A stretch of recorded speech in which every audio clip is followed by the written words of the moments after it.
텔레비전 발명, 불운의 대명사. 필로 판지워스. 2. 라디오보다 먼저 개발된 TV.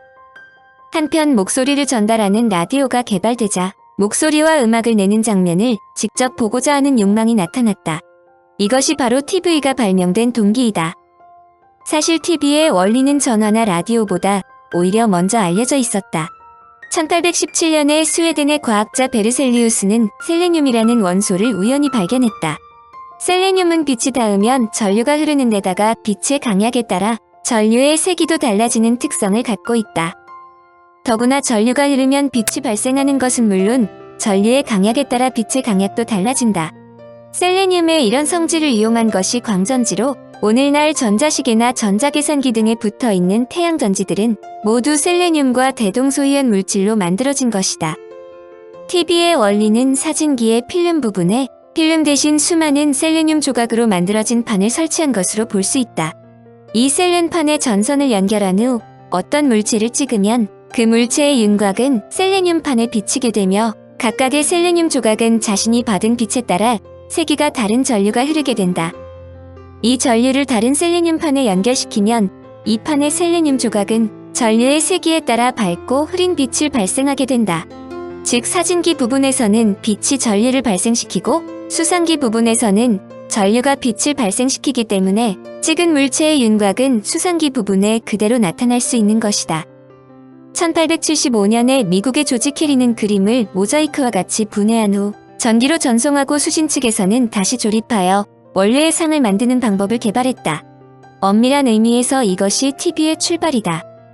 1880년에는 미국인 소이어와 프랑스인 모리스 르블랑이 방송에 필요한 모든 형태의 작동 원리를 발표했다. 그들은 개별적인 회로에 의지하는 대신에 사진의 각 요소들이 선에서 선으로 프레임에서 프레임으로 신속히 주사될 수 있다고 주장했다. 그러므로 사람의 눈이 완벽하지 못하기 때문에 최종적인 영상은 흑백의 연속된 점이 아닌 일관된 전체 영상으로 나타날 것이라고 말했다. 그러나 이런 방법으로는 움직이는 화상을 송신하는 것이 불가능했다. TV가 되기 위해서는 1초당 수십 개의 화상을 송신해야 하는데 셀레늄 광전지만으로는 반응 속도가 너무나 느리기 때문이다. 전화기의 발명자인 벨 등 여러 사람도 비슷한 시도를 했으나 모두 실패했다. 이때 독일인 파울 립코가 1884년 전기 신호를 영상으로 바꿀 수 있는 립코 원판이라는 초보적인 장치를 발명하여 TV가 현실화될 수 있는 가능성을 열어놓았다. 주사 원판 또는 립코 원판은 회전하는 원판에 작은 구멍을 뚫어서 물체를 주사하고 이 구멍을 통과한 빛이 셀레늄 광전지에 전기를 일으켜서 영상을 복원하는 방식이었다. 브라운관을 사용하는 오늘의 전자식 TV와는 원리도 다르고 화질도 매우 조악한 수준이었지만 립코 원판을 빠르게 회전시키면 그런대로 움직이는 영상을 보여줄 수 있었다. 그러나 립코의 TV를 실용화하는 데는 송신상의 문제점이 있었다.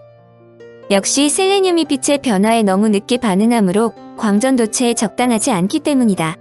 그런데 1913년 독일의 과학자들이 칼륨 수소화물을 입힌 쇠를 개발했는데 이것은 빛에 극히 민감하고 빛의 빠른 변화를 따라잡을 수 있었다. 드디어 실용성 있는 TV가 나올 수 있는 여건이 조성된 것이다. TV는 효율적인 송신기와 수신기가 함께 접합되어야 한다. 1897년 독일의 발명가인 칼 페르디난트 브라운이 음극선관과 형광 스크린에 기초한 초기 수신기를 개발했다. 음극선관은 전기 신호를 화면 위의 패턴으로 전환시키는 전자관으로 TV 수신기의 기초가 된다.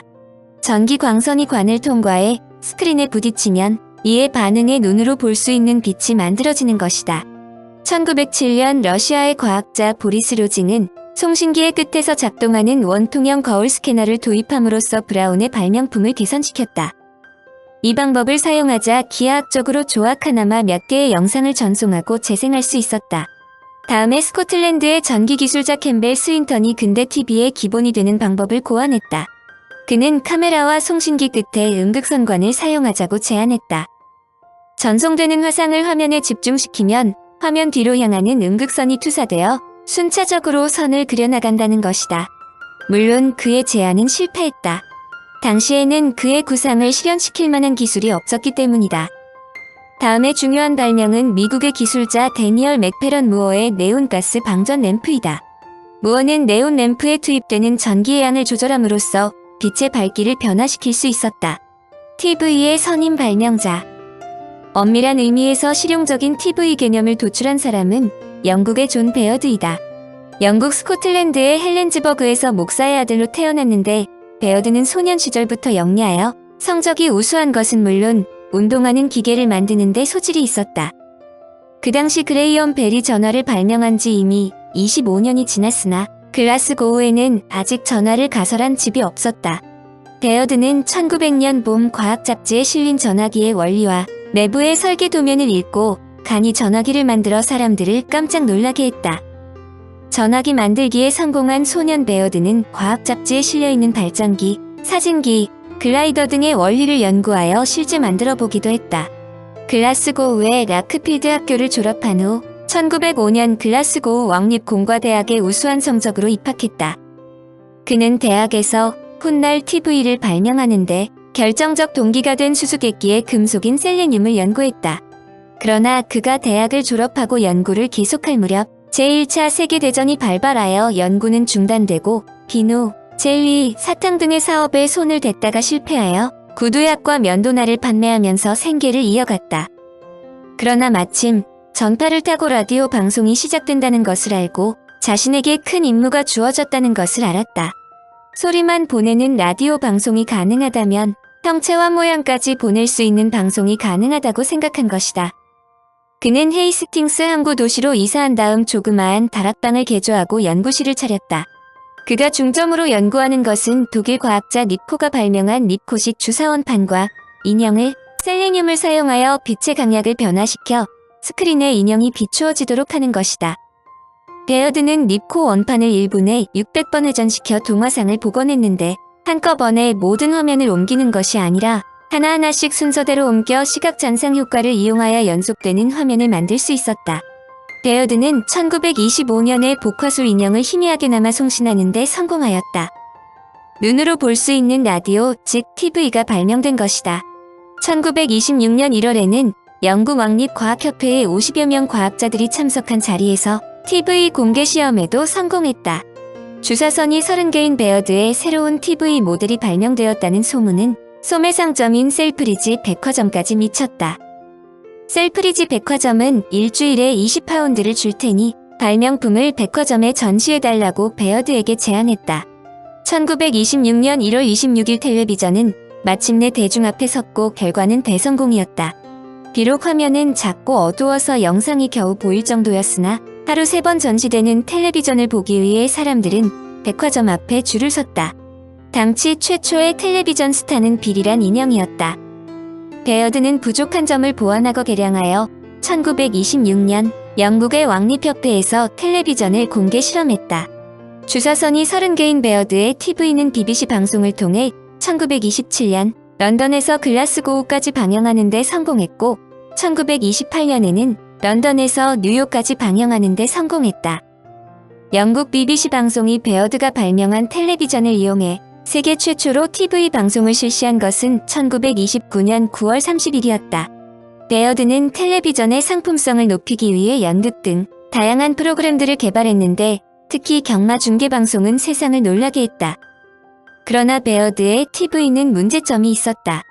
지금과 같은 전자식 TV가 아니라 기계식이었기 때문에 닙코 원판의 회전으로 생기는 영상의 깜빡임을 어느 한계 이상 개선하는 것이 불가능했다.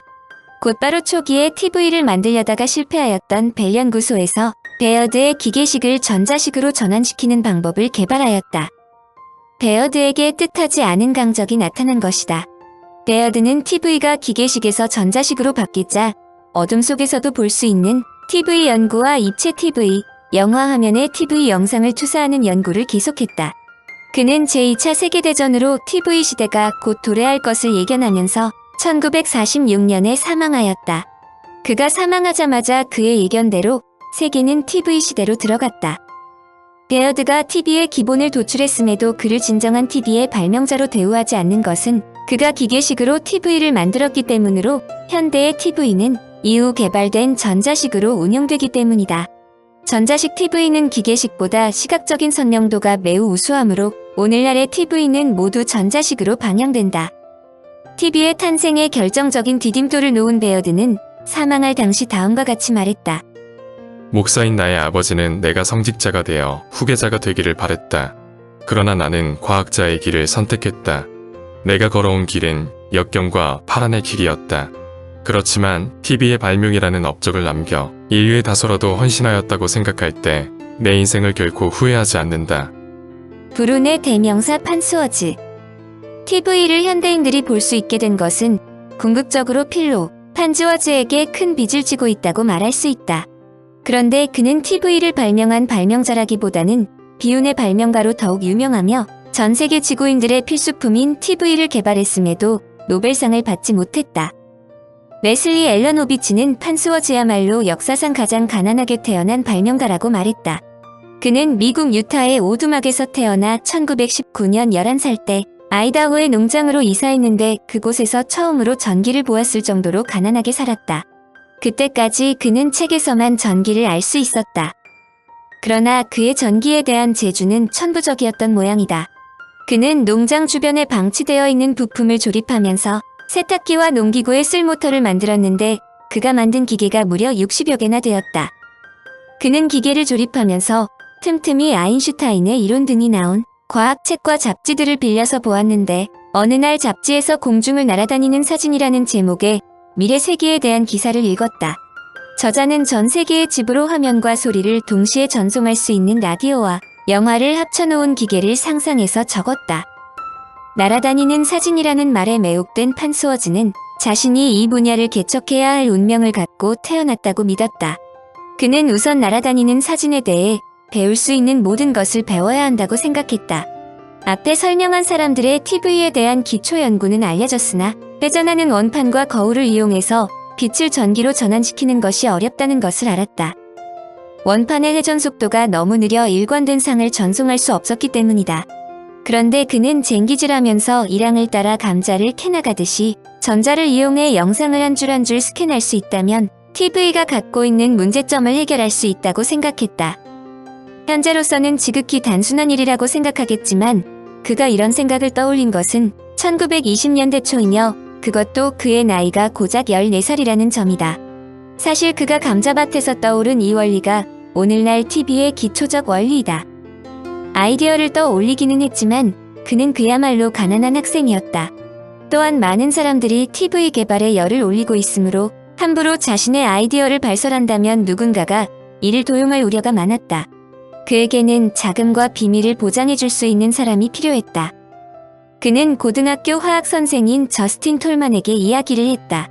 톨만 선생은 판즈워스의 말을 모두 이해하지는 못했지만 그가 전자 TV를 만들 수 있는 방법을 알아냈다는 것을 파악했다.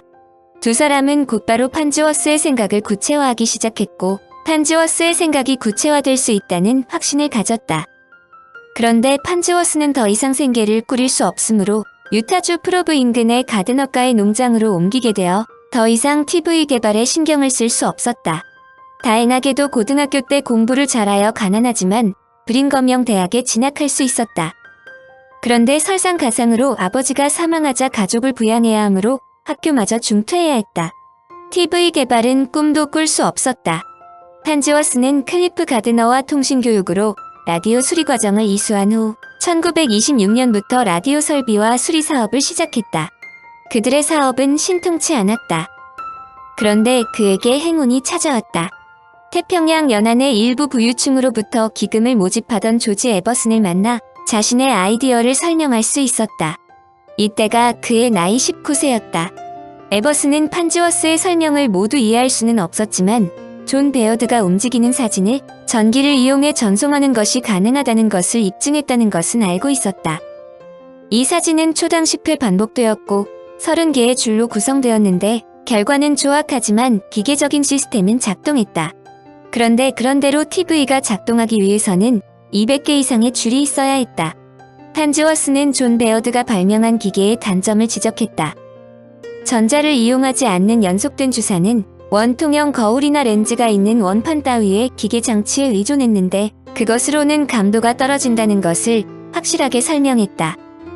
에버슨은 판스워스가 기계의 모형을 제작하는데 $5,000가 필요하다고 하자 성공하지 못하더라도 상관없다며 $6,000를 투자했다. 자금이 확보되자 그는 클리프 가드너의 동생 팸과 결혼하고 함께 솔트레이크 시티의 연구실에서 TV를 제작하기 시작했다. 그러면서 자신의 아이디어를 보호할 장치를 잊지 않고 1927년 1월에 특허를 출원했다. 특허청은 이 장치가 제대로 작동한다는 것을 입증할 때까지 특허권을 유보한다고 통고했다. 판즈워스는 세계 최초의 전자식 TV의 상관 개발에 몰두했다. 그의 기계는 영상을 독립적인 요소들로 분해한 뒤 각 요소를 한꺼번에 한 줄씩 전기신호로 전환하는 것이다. 그는 세슘을 해상관의 광전 표면에 발랐다. 세슘을 선택한 것은 세슘이 빛에 노출되었을 때 전자를 방출하기 때문이다. TV가 제대로 작동하려면 다른 종류의 음극선관이 필요하다는 것을 파악하고 냉음극선관을 발명했다. 냉음극선관은 일반적인 음극선관은 달리 가열되지 않고도 화면에 전기신호를 투사할 수 있었다. 또한 TV 수신기도 만들었는데 그는 이를 이미 지오실라이트라 명명했다. 1927년 투자자인 에버슨이 참석한 자리에서 자신의 발명품을 작동시켰다. 그들은 판즈워스와 가드너가 작동시키는 움직이는 동작을 볼 수 있었다. 한 장소에서 다른 장소로 전송되는 최초의 전자식 TV 영상을 본 것이다. 판즈워스는 자신의 발명품을 설명하면서 간단하게 말했다. 봐요. 전자식 TV가 성공했죠. 판즈워스의 방법은 앞에서 설명한 대로 자기를 전자빔을 굴절시켜 영상을 한 번에 한 줄씩 전송함으로써 해상도를 높이는 장치를 만든 것이다.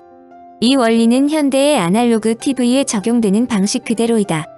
판즈워스는 최초의 영상에 성공한 당일 연구실 일지에 다음과 같이 적었다. 이번에는 수신된 영상에서 선이 뚜렷하게 보였다. 투자자인 에버슨은 로스앤젤레스에 있는 동업자인 고렐에게 다음과 같은 전보를 쳤다. 세상에, 그 물건이 작동한다.